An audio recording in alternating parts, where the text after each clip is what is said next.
आज हम लोग जो करेंगे तो हम लोगों ने कर लिया है Coulomb's law.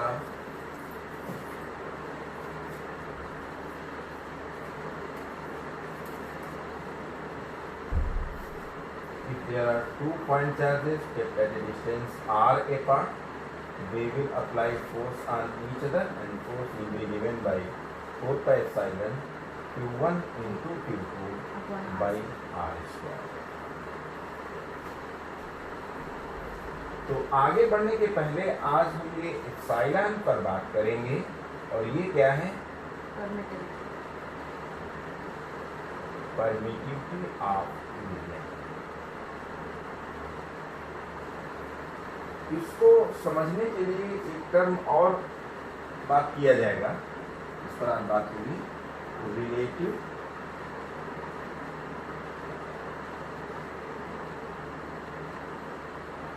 Permittivity.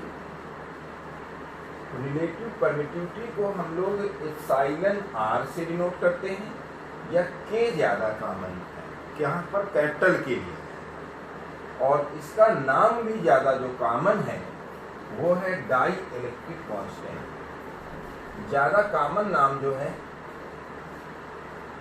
Die electric constant है। और इसे समझने के लिए थोड़ा अगर आप जो रिफ्रैक्टिव इंडेक्स है वो ऑप्टिकल प्रॉपर्टी होती है और एब्सोल्यूट रिफ्रैक्टिव इंडेक्स होता है सी air upon C medium.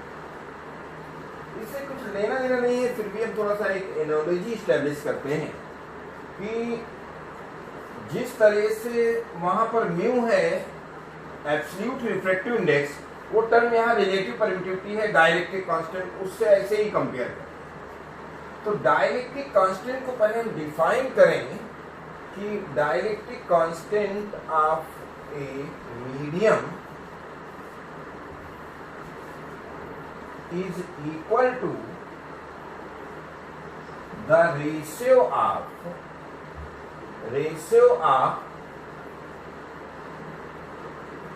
electric force between 2 point charges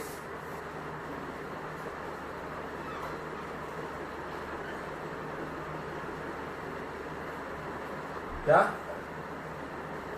Dielectric constant of a medium is equal to the dielectric constant of a medium is equal to the ratio of electric force, क्या? Electric force between 2 point charges, between 2 point charges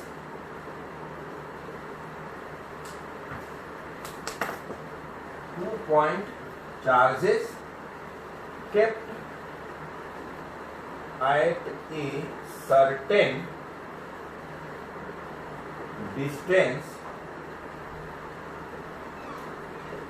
apart to the electric force between same point charges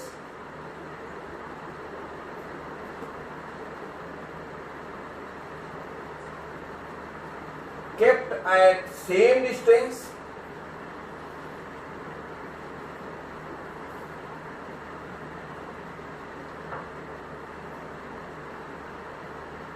in that medium। फिर से एक बार समझने की कोशिश करते हैं कि जो रिलेटिव परमिटिविटी है, आप इसको एप्सिलॉन आर से डिनोट करते हैं, लेकिन ज्यादा पॉपुलर सिंबल इसका के होगा और ज्यादा नाम भी इसका पॉपुलर है डाइलेक्ट्रिक कांस्टेंट। और ये होगा क्या कि dielectric constant of a medium is equal to the ratio of electric force between 2 point charges kept at a certain distance apart,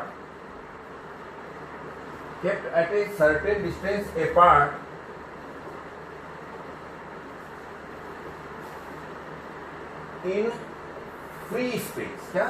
In free space to the क्या, to the electric force between same point charges kept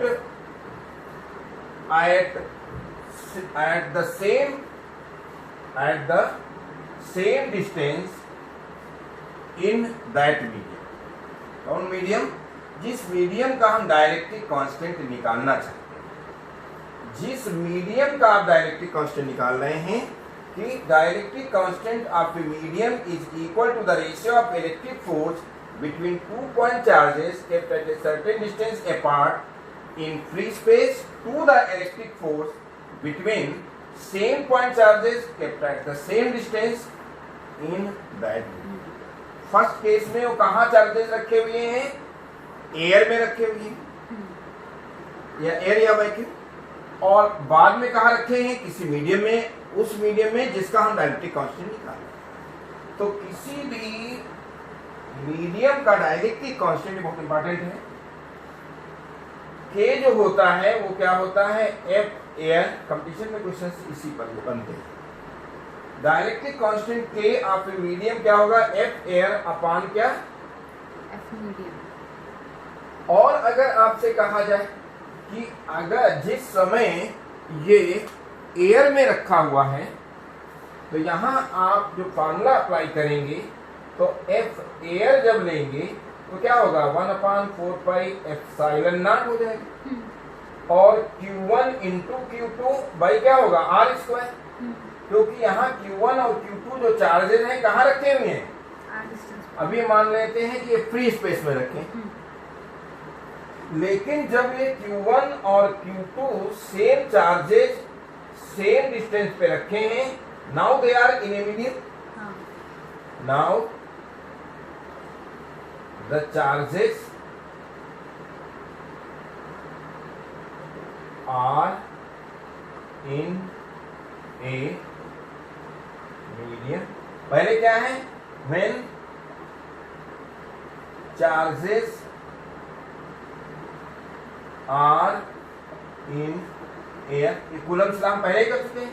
तो अगर air में है तो क्या हो जाएगा? फिर से एप्सिलॉन नॉट, मैं यूं समझ लीजिए फार्मूला है, एप्सिलॉन नॉट कर लो। एफ एयर, तो एफ एयर हो गया दिस।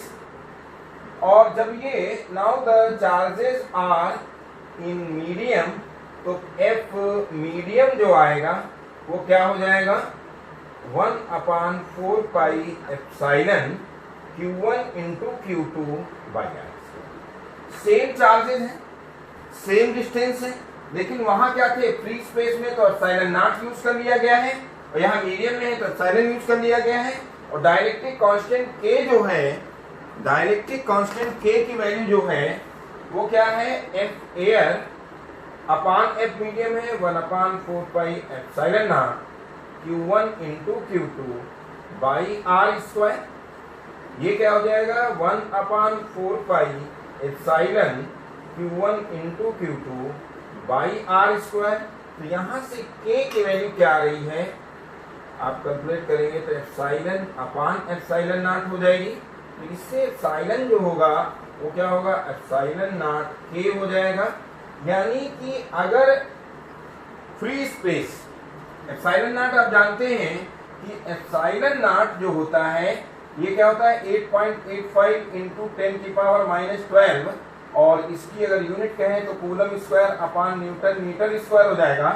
तो आप जानते हैं कि अगर फ्री स्पेस का तो स्टैंडर्ड है, पता रहता है, यानी किसी भी मीडियम का अगर डायरेक्ट्रिक कांस्टेंट पता हो तो आप उसकी परमिटिविटी निकाल सकते हैं।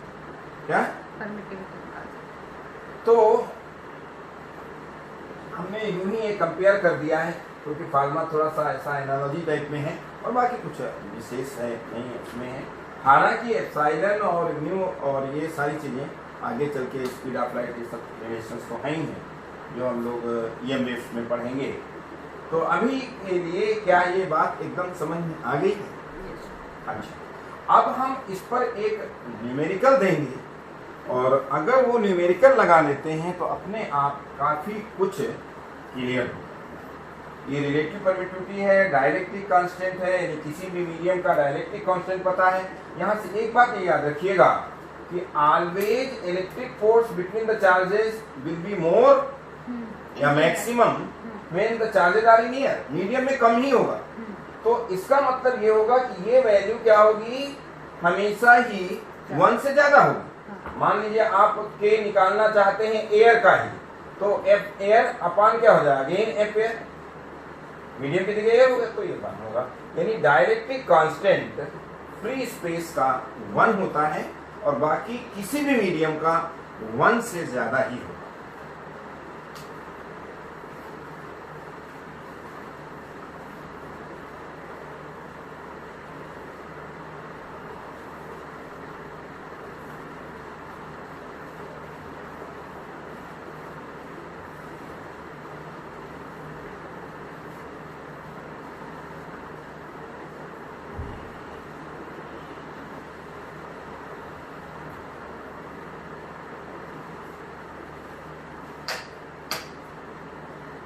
हम लोग अब बात एक न्यूमेरिकल की करेंगे।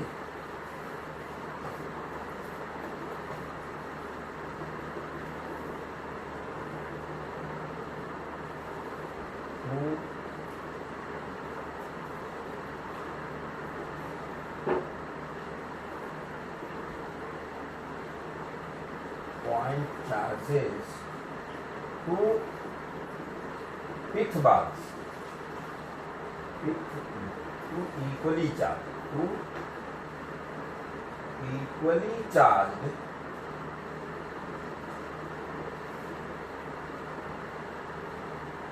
pith bars,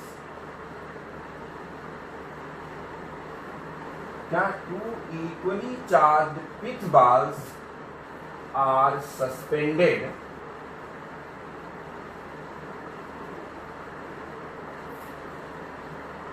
from a common point with the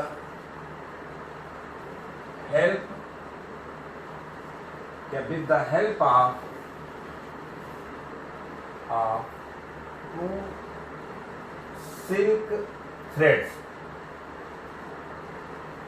क्या equally charged pith balls are suspended from a common point with the help of two silk threads,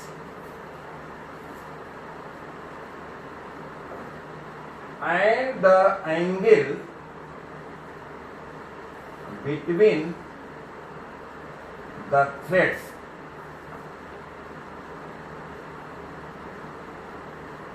क्या the angle between the threads in equilibrium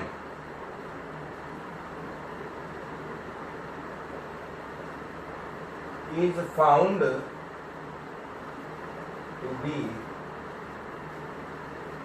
30 degree, is found to be 30 degree when the whole system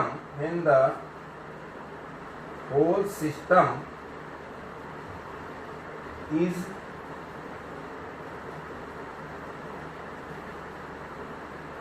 immersed in a liquid of density 6800 kg per meter cube, 800 kg per meter cube. The angle between the threads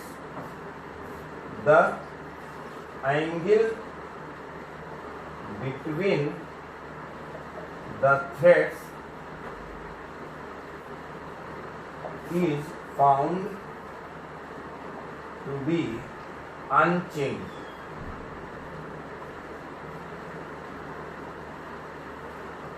Find dielectric constant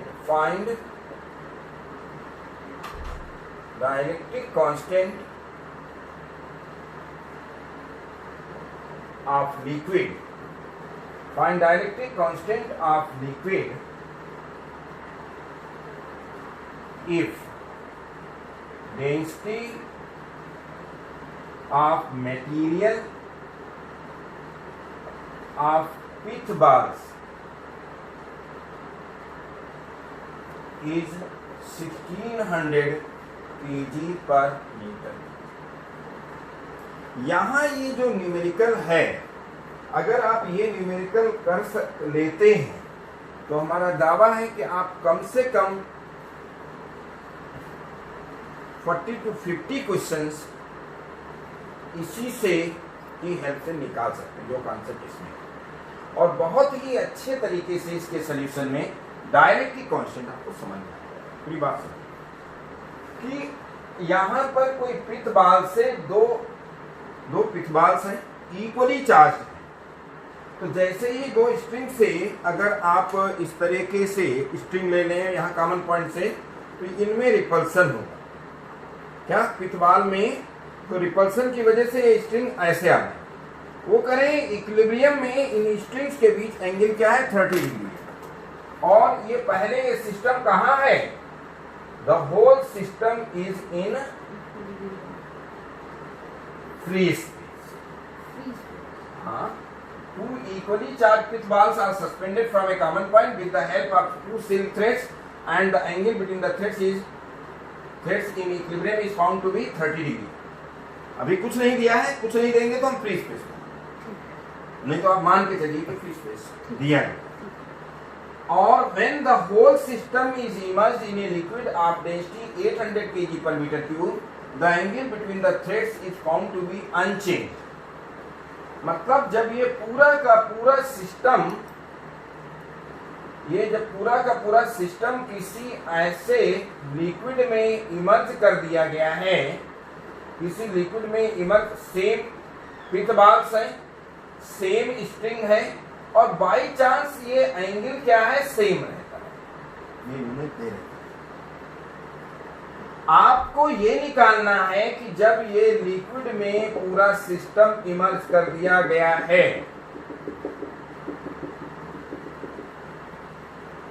और angle change नहीं होता है, तो इस liquid का डायरेक्ट्रिक constant के क्या होगा पूछा गया। डेंसिटी इसकी लिक्विड की भी दी हुई है और पिथबॉल्स की भी। बात को समझिए, जब जिस समय एयर में है तो आप बताइए इन दोनों के बीच कूलम्स लॉ से फोर्स लगेगा या नहीं लगेगा?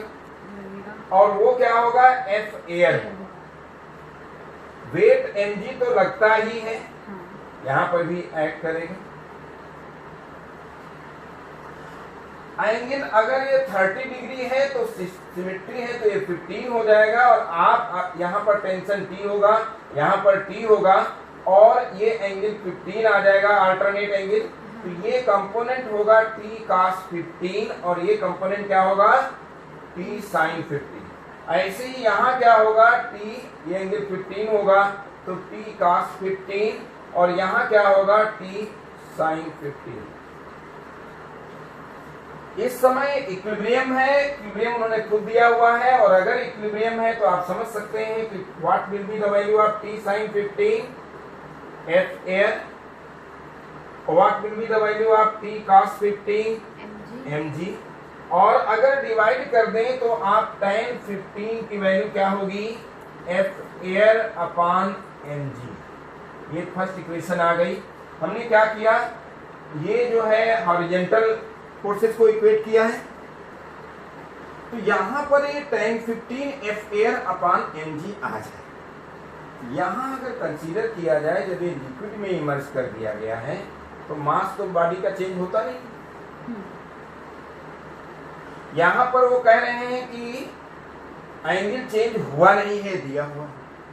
यानी अभी भी ये वर्टिकल से एंगल ये 15 आ जाएगा, तो आगे प्रोड्यूस करें ये 15 होगा, तो T डैश ये जो आएगा cos 15, और इधर कंपोनेंट क्या आएगा? T डैश sin 15, और ये एक दूसरे को जो रिपेल कर रहे होंगे, अब वो F एयर नहीं होगा, क्या होगा? F मीडियम होगा, और दोनों एक दूसरे को सेम फोर्स से।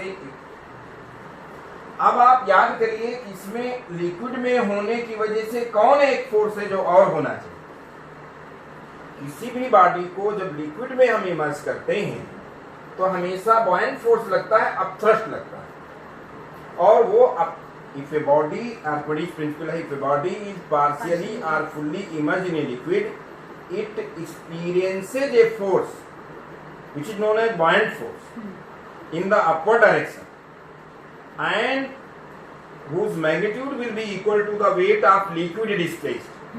जितना पिथबाल ये लिक्विड डिस्प्लेस करेगी उसके वेट के बराबर, जितना ये पिथबाल लिक्विड डिस्प्लेस करेगी, जो ये लिक्विड है उसके वेट के बराबर अपवर्ड डायरेक्शन में एक फोर्स लगेगा m डैश। क्या लगेगा? m dash. तो आप देख सकते हैं कि यहां पर t dash sign 15 is nothing but f medium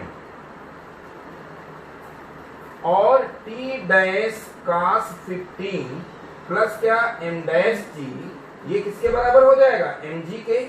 तो इससे t dash cos 15 will be nothing but mg minus m dash g। तो आप अगर इससे इसको डिवाइड कर दें तो again tan 15 will be nothing but f medium upon क्या? mg minus m dash g। यहां तक क्लियर हो गया है या नहीं? हो गया। और अगर अब हम दोनों से फ्रॉम 1 एंड 2 इक्वेट कर दें, फ्रॉम 1 एंड 2 अगर हम इक्वेट कर दें, क्या लेफ्ट हैंड साइड इक्वल है तो राइट हैंड साइड, तो यहां आ जाएगा एफ एयर और अपान क्या? mg, this must be equal to F medium upon क्या? mg minus m dash g। तो इससे एफ एयर अपान क्या? एफ मीडियम mg अपान क्या? mg minus m dash g और F air upon F medium होता है k। m होता है v into rho into g upon क्या? v into rho into g minus v into sigma. m dash क्या है? Weight of liquid displaced है, तो लिक्विड की डेंसिटी आ जाएगी और इससे k आ जाएगा रो अपान रो माइनस सिग्मा। आप ये समझ लीजिए कहीं IIT में, जेईई मेन में कहीं क्वेश्चन आएगा तो आप ये सब कुछ नहीं करेंगे, आपको ये फार्मूला याद होना चाहिए कि k रो अपान रो माइनस सिग्मा। रो की वैल्यू है 1600 अपान क्या? 1600 माइनस क्या? 800। तो आप ये क्या आ जाएगी? k विल बी, ये इसका जब आप जो है यूट्यूब पर आप देखेंगे तो इसका आप स्क्रीनशॉट लेंगे तो आपको क्वेश्चन भी मिल जाएगा और इसका सलूशन मिल जाएगा, कोई डाउट तो नहीं। तो ये बात थी इसकी एक न्यूमेरिकल की। इस न्यूमेरिकल में खास क्या है, बहुत सारे न्यूमेरिकल हमने क्या कहा 50 अप टू 50 न्यूमेरिकल इस पर बेस्ड हैं। कई क्वेश्चन एससी वर्मा में दिए हैं, कई सीबीएसई में पूछे गए हैं, तो वे अब आप इसे ट्राई कर सकते हैं, वे अप्लाई करके निकाल लेंगे आप लोग।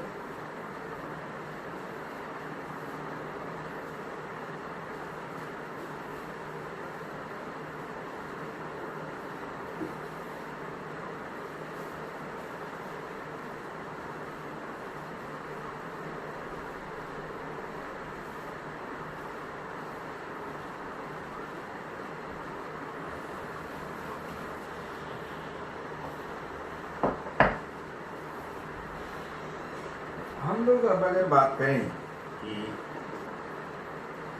हमने कूलम्स लॉ की बात कर लिया था, कल ये भी बात कर लिया था कि कोई भी चार्ज अगर कहीं है तो मान लें फिक्स है, तो इलेक्ट्रिक फील्ड को डिफाइन किया गया था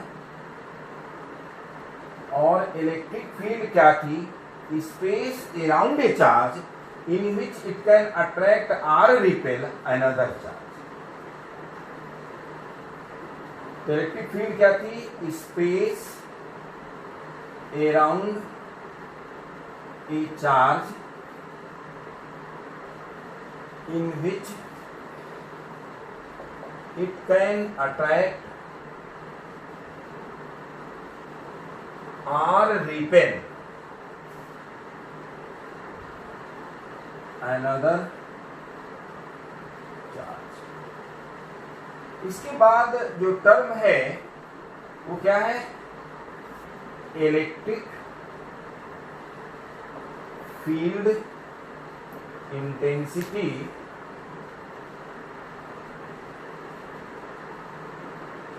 इलेक्ट्रिक फील्ड इंटेंसिटी या इलेक्ट्रिक फील्ड स्ट्रेंथ ई से डिनोट करेंगे वेक्टर क्वांटिटी। तो क्या है electric field intensity at a point in an electric field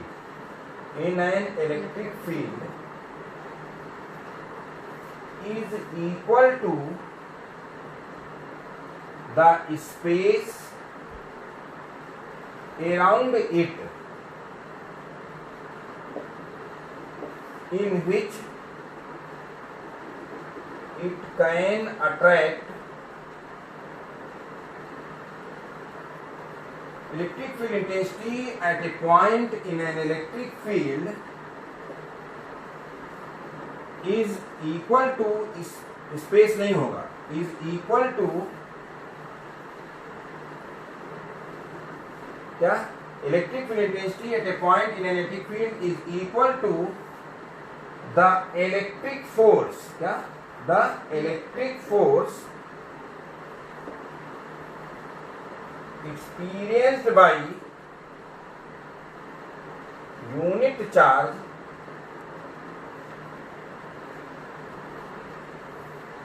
at that point. क्या electric field intensity at a point in an electric field is equal to the electric force experienced by unit charge. तो let electric force on Q naught charge, ये मान ले F electric force on unit charge क्या हो जाएगा, F upon Q not, और यही क्या हो जाएगा electric field intensity vector quantity है जो इलेक्ट्रिक फोर्स की डायरेक्शन होगी, वही इलेक्ट्रिक फील्ड की डायरेक्शन होगी. और आप जान रहे हैं कि अगर ये R डिस्टेंस है और ये Q नॉट चार्ज है तो F की वैल्यू होगी 1/4πε0 Q not by R square. तो E क्या होगा F/Q नॉट, और F की वैल्यू रख देंगे 1/4πε0 Q not by R square into Q not, cut जाएगा. तो इलेक्ट्रिक फील्ड इंटेंसिटी के लिए एक ये फार्मूला आपको मिल गया है, Q बाई क्या,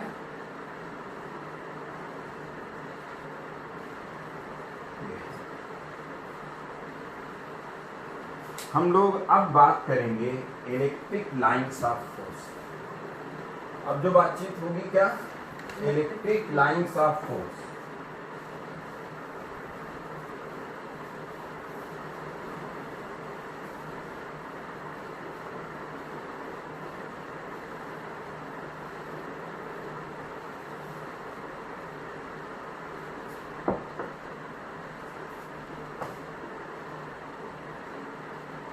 इलेक्ट्रिक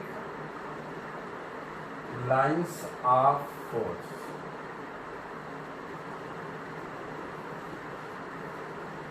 क्या है कि अगर ये पेन है और इस पेन को हम पकड़े भी, तो जब तक पकड़े हैं तो हम फोर्स लगा रहे हैं, और इस पर ग्रेविटेशनल फोर्स लगा है वर्टिकली डाउनवर्ड. तो अगर हम इसे छोड़ दें तो ग्रेविटेशनल फोर्स की डायरेक्शन में ये मूव करेगा. किस पाथ पर, स्ट्रेट लाइन पर. तो अगर किसी भी बॉडी पर कोई फोर्स लगा हुआ है तो और बॉडी फ्री है मूव करने के लिए, तो उसी फोर्स की डायरेक्शन में मूव करेगी और बॉडी जो है स्ट्रेट लाइन पाथ पर मूव करेगी. हम यहाँ मानते हैं कि कोई यहाँ पर पॉजिटिव चार्ज दिया हुआ है और इसके नियर बाई कोई टेस्ट चार्ज दिया हुआ है. तो आप बताइए ये फोर्स, ये अलग चार्ज है, ये अलग है, तो इस पर ये कूलम्बियन फोर्स लगाएगा along the line joining them. अगर हम इसे फ्री छोड़ दें पेन की तरह तो it will move away along the direction of applied force. तो जब ये मूव करेगा तो ये जिस डायरेक्शन में मूव करेगा, जिस पाथ पर मूव करेगा, that path is known as electric lines of. अगर हम स्ट्रेस चार्ज को यहां रख दें तो ये इसको इस डायरेक्शन में रिपेल करेगा. तो अब ये जो डायरेक्शन हुई क्या हो गई, इलेक्ट्रिक लाइंस ऑफ. तो है कहीं नहीं, लेकिन आप एज्यूम करें और ये देखें कि इस डायरेक्शन में मूव करेगा, तो जिस डायरेक्शन में चार्ज मूव करता, अगर ये फ्री छोड़ दिया जाता नियर बाई दिस चार्ज, तो जो ये पाथ फॉलो करेगा, this path is nothing but electric lines of force. कुछ बात समझ में आई आगे सर। क्या? कि इलेक्ट्रिक लाइंस ऑफ फोर्स क्या है? वो पाथ हैं किसी चार्ज के अराउंड जिस पे कोई टेस्ट चार्ज मूव करता, अगर वो होता तो इस तरह से ये इलेक्ट्रिक लाइंस हो। तो इससे एक रिजल्ट ये भी आ रहा है कि electric lines originate from positive charge. लेकिन कहीं अगर यहां क्या था? आइसोलेटेड पॉजिटिव चार्ज था। क्या था? आइसोलेटेड। यहां पर क्या था कि आइसोलेटेड पॉजिटिव चार्ज की बात कर रहे थे, उसके अराउंड पाथ की बात कर रहे थे। लेकिन कहीं अगर आइसोलेटेड नेगेटिव चार्ज रखा है, तो आप बताइए टेस्ट चार्ज को ये अट्रैक्ट करता और किस पाथ से वो चार्ज इसके पास आ जाता। अगर कहीं इसके पास चार्ज छोड़ देते तो वो कौन से पाथ से आता? तो that path is nothing but electric line of force. तो दो चीजें ये निकल के आ रही हैं क्या? Electric lines originate from positive charge and terminate on negative charge. लेकिन अगर ये आइसोलेटेड ये ना होते, अगर कहीं प्लस चार्ज होता और ये माइनस चार्ज होता, तो किसी भी पॉइंट पर electric field due to this charge होती और ड्यू टू दिस चार्ज भी होती। तो अब डायरेक्शन ये होगी या इनसे जो ला पैरेललोग्राम से रिजल्ट बनेगा, ये डायरेक्शन होगी, ये होगी, या इसके रिजल्टेंट की डायरेक्शन में होगी? रिजल्टेंट की डायरेक्शन में होगी। और हर पॉइंट पर इस चार्ज से और इस चार्ज से डिस्टेंस चेंज होती रहेगी, तो इसकी वैल्यू और डायरेक्शन भी बदलती रहेगी। तो हम कोई ऐसा स्मूथ कर्व एज्यूम करें जिसके कि हर पॉइंट पर जो टेंजेंट हो वो डायरेक्टेड हो किस डायरेक्शन में? उस पॉइंट पर अगर इलेक्ट्रिक फील्ड दोनों से कैलकुलेट, तो यहां ये कर्व आ जाएगा जब दो चार्ज पॉजिटिव से नेगेटिव की तरफ, पॉजिटिव से नेगेटिव, पॉजिटिव से, तो these are also known as क्या? Electric lines of force. ये भी क्या है? Electric lines of force. अब इनमें हम बात करते हैं क्या? Properties of electric lines of force. ये समझ गए हो तो प्रॉपर्टीज की बात करते हैं। और फर्स्ट जो प्रॉपर्टी होगी, फर्स्ट प्रॉपर्टी जो होगी वो जस्ट क्या होगी? इसकी डिफिनीशन होगी।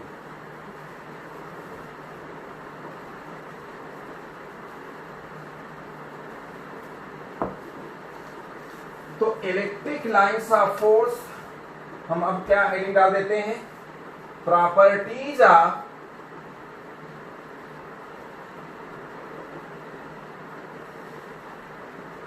इसमें इस तरह से सीबीएसई वगैरह में क्वेश्चन आ जाता है कि write down two properties of electric lines of force. और जेई मेन में एडवांस के लिए थोड़ा सा इसमें गॉस थ्योरम में इसका एप्लीकेशन। तो पहली जो प्रॉपर्टी होगी वो होगी इसकी जस्ट डिफिनेशन कि electric lines of force are smooth, imaginary curves tangent at each point, yeah, tangent at each point of these curves denote the direction of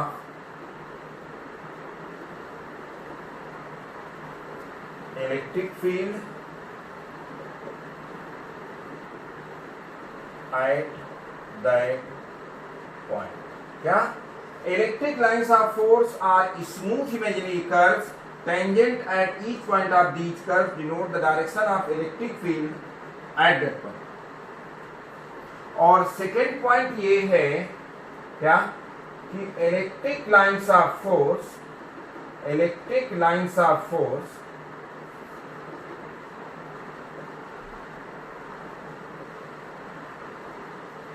originate from positive charge. अभी देखा था कि electric lines कहां से originate हो रही हैं? Positive charge से end terminate to negative on negative charge. एक बहुत इंपॉर्टेंट प्रॉपर्टी है थर्ड कि दो इलेक्ट्रिक लाइंस कभी इंटरसेक्ट नहीं करेंगी। क्यों? अगर ये इंटरसेक्ट कर गई तो पॉइंट ऑफ इंटरसेक्शन पे इसका टेंजेंट अलग होगा, इसका टेंजेंट अलग होगा, तो एक ही इलेक्ट्रिक फील्ड की दो डायरेक्शन हो जाएंगी। ये नहीं हो सकता, ये पॉसिबल नहीं। ये पॉसिबल। एक पॉइंट पर दो इलेक्ट्रिक फील्ड हो सकती है लेकिन इनका रिजल्टेंट होगा एक ही डायरेक्शन में। हाँ, अच्छा।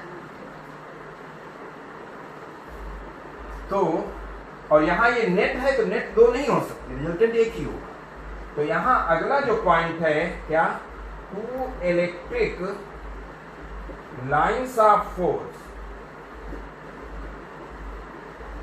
कैन नेवर इंटरसेक्ट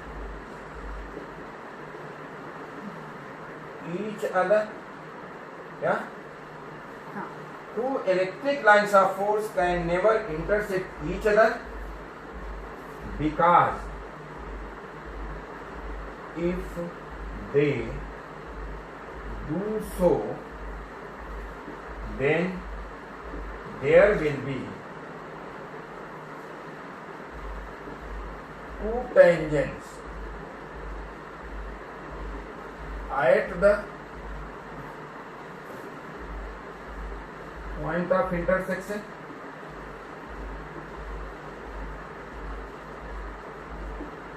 क्या?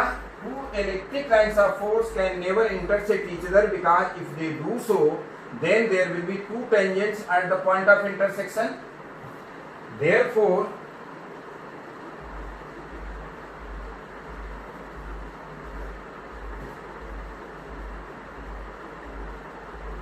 there will be two directions of resultant of same electric field। क्या? of same same electric field which is impossible। क्या? which is impossible। किसी भी पॉइंट पर दो डायरेक्शंस नहीं हो सकती। और लास्ट जो पॉइंट है फोर्थ, वो ये है कि आप देखे थे कि जहां पर इलेक्ट्रिक लाइंस ज्यादा होंगी, डेंसर होंगी, वहां इलेक्ट्रिक फील्ड की स्ट्रेंथ भी ज्यादा। मतलब जहाँ पास होंगी वहाँ हाँ, इलेक्ट्रिक फील्ड, यानी number of electric lines of force है, ये डायरेक्टली प्रोपोर्शनल है intensity of electric field. Intensity. तो नंबर ऑफ क्या, number of electric lines of force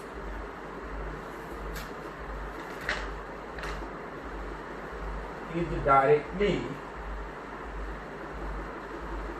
proportional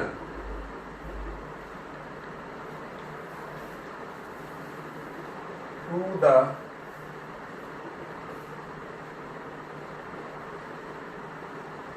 strength of electric। क्या? Number of electric lines of force is directly proportional to the strength of electric field। ये चार main property हैं। इसके बाद हम next lecture start numerical से कि two point charges E and 4E are kept at a distance apart. Where should a third charge Q, चाहे तो कैपिटल लें या स्मॉल ले सकते हैं, be kept so that it will be in equilibrium. Also find the nature and magnitude of this charge so that the entire system will be in equilibrium. पहले part में इन्होंने क्या कहा है, E और 4E दो पॉइंट चार्जेस हैं, A distance पर हैं. अभी ये आप मान के चलो फिक्स है, कोई पकड़े हैं कुछ है, 4E यहाँ पर फिक्स है, इसकी आपकी रिस्पॉन्सिबिलिटी नहीं है कैसे रखें हम, क्यों रखें. आपको बस ये रखना है कि थर्ड चार्ज जो है क्यों कहाँ रख दें कि ये इक्विलिब्रियम में हो. इसका मतलब ये इस पर जितना फोर्स अप्लाई करे ये भी उस पर उतना ही फोर्स अप्लाई कर दे. F1 और F2 अगर इक्वल अपोजिट हो जाएंगे तो इक्विलिब्रियम आ जाएगी. तो F1 is equal to F2 अगर इक्वेट करेंगे, ये क्या होगा, K Q1 यानी E इंटू Q बाई क्या, ये डिस्टेंस जो आपको निकालनी है उसे x मान लीजिए, तो हो जाएगा x स्क्वायर, और ये क्या K, और ये क्या होगा Q इंटू 4E. ये जो फोर्स लगा रहा है F2 वो क्या होगा Q1 Q2 बाई क्या, A minus x whole square.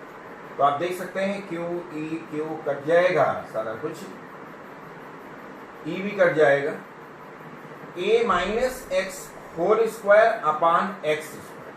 तो A माइन x स्क्वायर नहीं आएगा, ये 4x स्क्वायर. तो इसका मतलब A माइनस x आ जाएगा 2x. तो A के x क्या आ जाएगा, 3x की वैल्यू होगी A, तो x होगा A बाई 3. यानी इस चार्ज से अगर हम A बाई 3 डिस्टेंस पे रख दें तो इसका मतलब इस चार्ज से कितना होगा, 2A बाई 3, तो इक्विलिब्रियम होगा.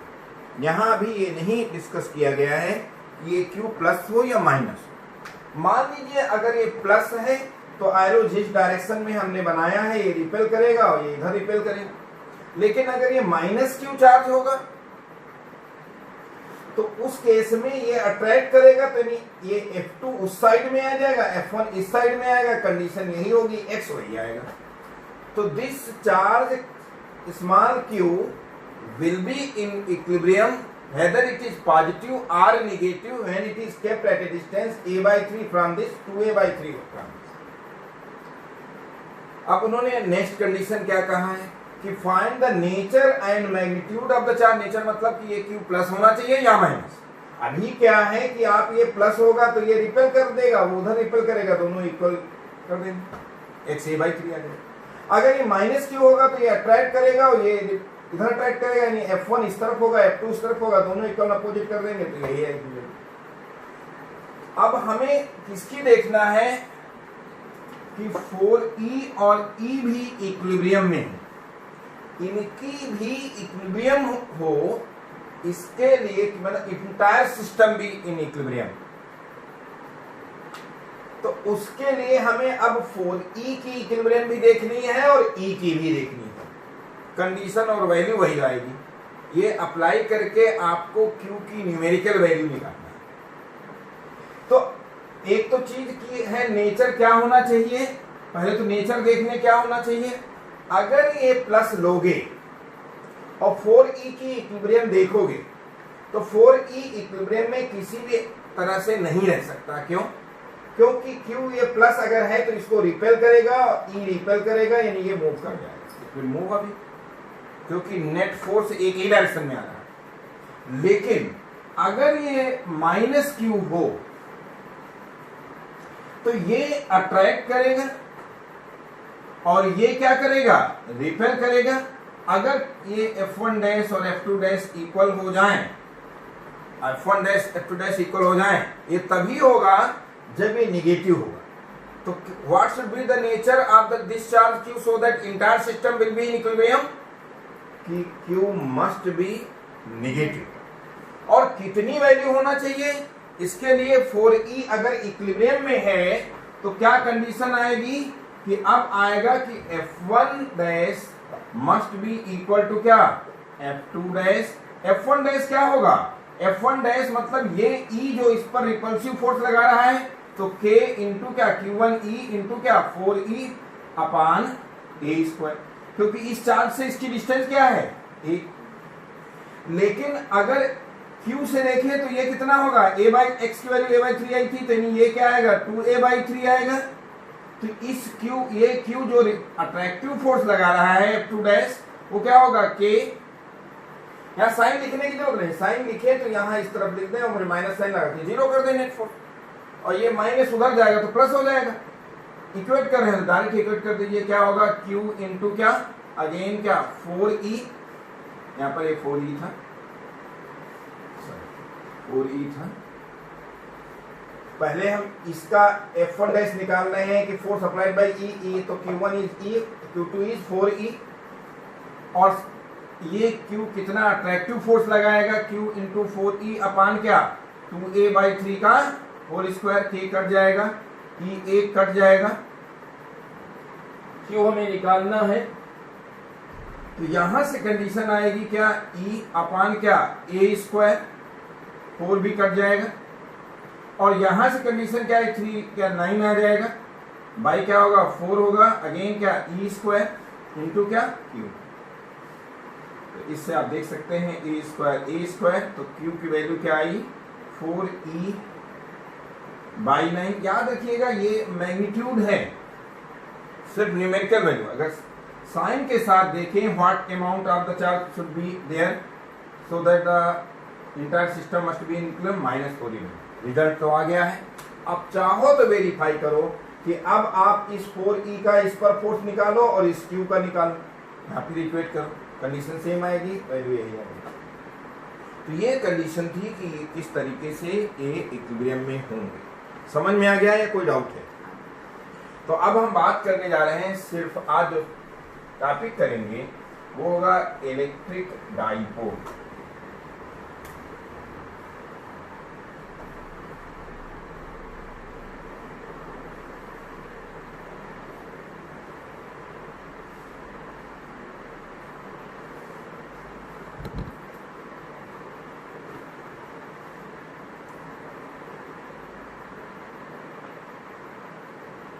इलेक्ट्रिक डाइपोल कैसे डिफाइन करेंगे इलेक्ट्रिक डाइपोल? कि अगर कहीं हम माइनस Q और प्लस Q चार्जेज रख दें और ये बहुत ही कम डिस्टेंस पर रिप्रेजेंट तो कर रहे हैं 2L से, जिससे कि सिमेट्री आ जाए, मिड पॉइंट से ये L डिस्टेंस इस तरफ हो जाए और L ये हो जाए, but this is a very very small distance. जैसे कि HCl मॉलिक्यूल में अगर इलेक्ट्रॉन इस तरफ आए तो यहाँ प्लस आ जाएगा, तो हम कहेंगे क्या है, इलेक्ट्रिक डाइपोल है। तो मॉलिक्यूल के बीच जो डिस्टेंस आएगी, मतलब उस टाइप की डिस्टेंस अगर किन्हीं दो चार्जेस के बीच में है, तो हम कहेंगे they are forming electric dipole. So what is electric dipole? Electric dipole is a system of two equal and opposite मतलब एक प्लस Q तो minus Q। Electric dipole is a system of two equal and opposite charges kept at very short distance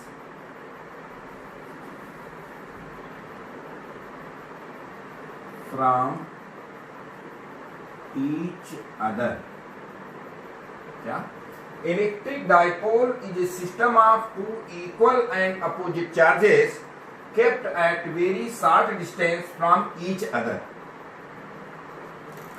इसमें एक term है electric dipole moment. किसको कहते हैं? Electric dipole moment. P से रिप्रेजेंट करते हैं, वेक्टर क्वांटिटी है।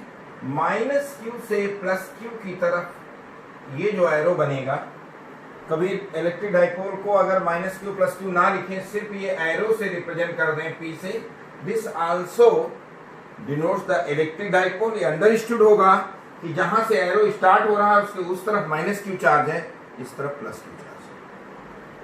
तो electric dipole moment of N electric dipole is equal to the product of charge and distance between the charges and distance between the charges। मतलब कि अगर हम electric dipole निकालना चाहें, चार्ज ले लें और इनके बीच की डिस्टेंस ले लें, तो P is nothing but 2qL। ये न्यूमेरिकल वैल्यू हो जाएगी 2qL। Q क्या है? चार्ज जो प्लस और माइनस थे, जो इक्वल अपोजिट चार्जेस थे, और उनके बीच की डिस्टेंस जो 2L थी, उनका मल्टीप्लाई कर दें, प्रोडक्ट ले लें, तो ये होता है, हो जाएगा इलेक्ट्रिक डाइपोल मोमेंट। तो सबसे पहले अब हम निकालेंगे electric field intensity due to an electric dipole on its axial position. कर रहे हैं electric field intensity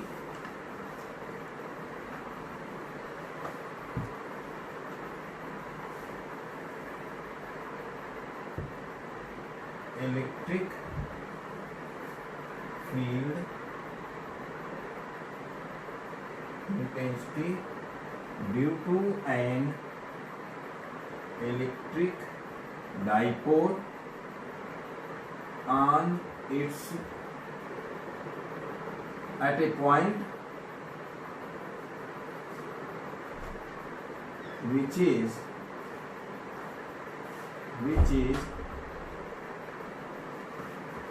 at a distance r from the center of the electric dipole। यहां पर पहली जो पोजीशन है वो on the electric field intensity due to an electric dipole at a point which is at a distance r from the centre of electric dipole on its axis किसे कहेंगे कि अगर हम -q और ये +q चार्ज ले लें, तो मिड पॉइंट से इलेक्ट्रिक डाइपोल ये हुआ, तो इससे -q और +q ये चार्जेस ले लें, ये मिड पॉइंट है, इलेक्ट्रिक डाइपोल मोमेंट से दिखाएंगे, और इस O पॉइंट से इसके सेंटर से r डिस्टेंस पर कोई पॉइंट है, वहां पर हमें इलेक्ट्रिक फील्ड निकालना है। इलेक्ट्रिक फील्ड के लिए हमने बता रखा है कि आप इस पॉइंट पर टेस्ट चार्ज प्लस एज्यूम करेंगे, क्यों ना। तो आप बताइए ये प्लस उसको क्या करेगा? रिपेल करेगा। अगर कोई टेस्ट चार्ज यहाँ रखोगे अलॉन्ग द लाइन ज्वाइनिंग, ये फोर्स नहीं लगाएगा इलेक्ट्रिक फोर्स कूलम्ब क्लास के, और रिपल्सिव फोर्स लगाएगा तो ये इस तरफ फोर्स होगा, तो इस तरफ ही E1 is electric field intensity due to this +q charge at that point where we are going to find the electric field on the axial position। अब आप बताइए माइनस उस टेस्ट चार्ज को क्या करेगा? अट्रैक्ट करेगा, तो टूवर्ड्स द ये डायरेक्शन हो जाएगी। आपको इस पॉइंट पर इलेक्ट्रिक फील्ड जो होगी वो निकालना है, क्योंकि since this point is nearer to +q और इनवर्सली प्रोपोर्शनल होता है इलेक्ट्रिक फील्ड, तो ये E1 की वैल्यू ज्यादा होगी। यहां से डिस्टेंस, जैसे +q से डिस्टेंस देखें, अगर ये टोटल डिस्टेंस r है, तो +q से डिस्टेंस क्या आ जाएगी? r - l, और -q से डिस्टेंस क्या आ जाएगी? r + l। तो जिससे डिस्टेंस ज्यादा उससे फील्ड कम हो जाएगी। याद रखें कि ये डिस्टेंस क्या थी? l थी, और इधर ये भी डिस्टेंस क्या होगी? l होगी। तो इससे तो R और प्लस L हो जाएगा और उससे क्या हो जाएगा R माइनस L हो जाएगा। यहां से यहां तक क्या है R, ये है L, तो वो क्या हो जाएगी R माइनस L। तो electric field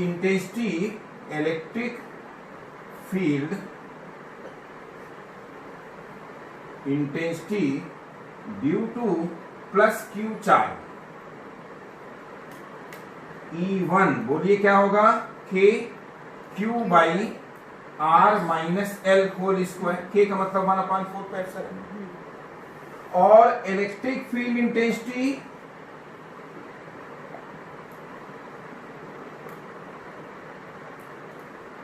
due to minus Q charge E2 क्या हो जाएगा K Q अपान क्या R plus L whole square. तो नेट इलेक्ट्रिक फील्ड इंटेंसिटी बोलिए क्या आएगी, नेट इलेक्ट्रिक फील्ड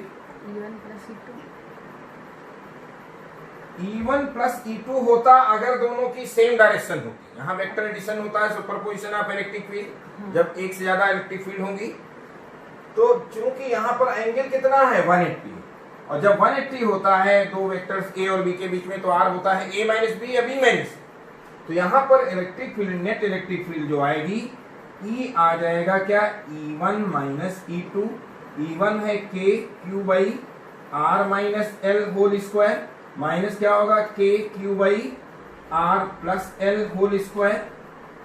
यहाँ पर इसे निकाल देते हैं तो E की वैल्यू क्या होगी K और कॉमन हो जाएगा, Q क्या होगा कॉमन हो जाएगा, तो 1 by R minus L whole square minus R plus L whole square. और इसे सिंप्लीफाई करेंगे तो K Q R minus L whole square R plus L whole square, तो R plus L whole square minus R minus L whole square. तो E की value हो जाएगी K Q into क्या होगा R square minus L square whole square, और ये आ जाएगा 4LR। तो ये क्या होगा K 2QL into R upon R square minus L square whole square, this is E। और इसकी वैल्यू निकालने के लिए यहाँ पर एक कंडीशन अप्लाई कर दें कि since L is very very less than R, क्योंकि इलेक्ट्रिक डाइपोल में जो charges are at very short distance, तो इसका मतलब आप L बहुत ही कम है R के कंपेरिजन में, तो L square can be neglected. तो इसका मतलब E की वैल्यू क्या आएगी K 2QL को आप P लिखेंगे, सॉरी यहाँ 4P था तो 2 एक और रहेगा, तो ये 2P अपान क्या होगा R क्यूब, क्योंकि R की पावर ये 4 आएगा, एक R है तो R क्यूब बचेगा।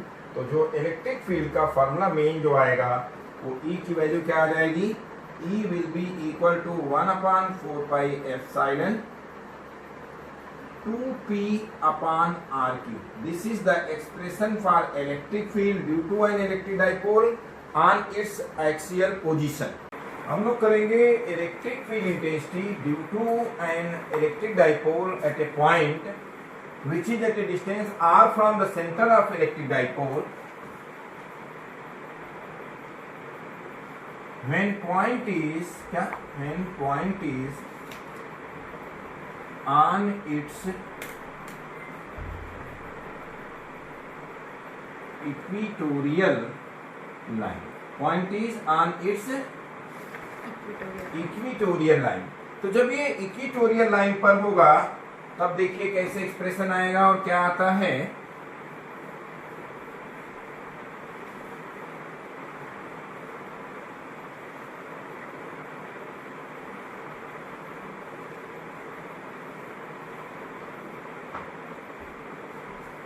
कि माइनस Q और प्लस Q ये इलेक्ट्रिक डाइपोल है और मिड पॉइंट पर इलेक्ट्रिक डाइपोल मोमेंट की डायरेक्शन इस तरह से डिनोट कर सकते हैं। ये डिस्टेंस यहाँ पर L होगी, ये भी L रहेगी क्योंकि टोटल डिस्टेंस होती है 2L। ये सेंटर पॉइंट हो गया O। आपको इसकी equatorial line means perpendicular bisector, और ये इससे R डिस्टेंस पर यहाँ पर इलेक्ट्रिक फील्ड चाहिए, तो इस चार्ज एज्यूम करोगे तो प्लस इससे क्या करेगा, रिपेल करेगा। तो this is the direction of electric field due to plus Q charge. लेकिन ये माइनस क्या करेगा, अट्रैक्ट करेगा, तो this will be the direction due to क्या, माइनस क्यू चार्ज E2। अब हमें E1 और E2 का रिजल्टेंट निकालना है। एक तरीका E1 और E2 का निकालने का वही है कि आपने E1 square plus E2 square plus 2E1 E2 cos theta, एक तो वही तरीका है। लेकिन दूसरा ये कि ये भी तरीका है कि हम इसको रिजॉल्व करने हॉरिजॉन्टल और वर्टिकल डायरेक्शन में। सिमिट्री है तो अगर आप ये एंगल थीटा एज्यूम करेंगे तो ये भी थीटा होगा, ये थीटा है तो ये theta alternate, and this is theta corresponding. तो E1 का ये वर्टिकल कंपोनेंट आएगा क्या, E1 cos theta, sorry E1 sin theta, और E1 का ये थीटा एंगल पर कंपोनेंट आ जाएगा क्या, E1 cos थीटा। ऐसे ही E2 का इधर कंपोनेंट क्या आ जाएगा, E2 cos थीटा, और इधर कंपोनेंट क्या आ जाएगा, E2 sin थीटा। अब डिस्टेंस अगर माइनस क्यू से x मान लीजिए तो ये भी क्या हो जाएगा, x हो जाएगा। तो Q से x डिस्टेंस पर, यहां भी माइनस क्यू से x डिस्टेंस पर माइनस की वजह से डायरेक्शन सिर्फ चेंज होगी, तो E1 will be equal to E2। तो electric field intensity due to plus Q or minus Q दोनों से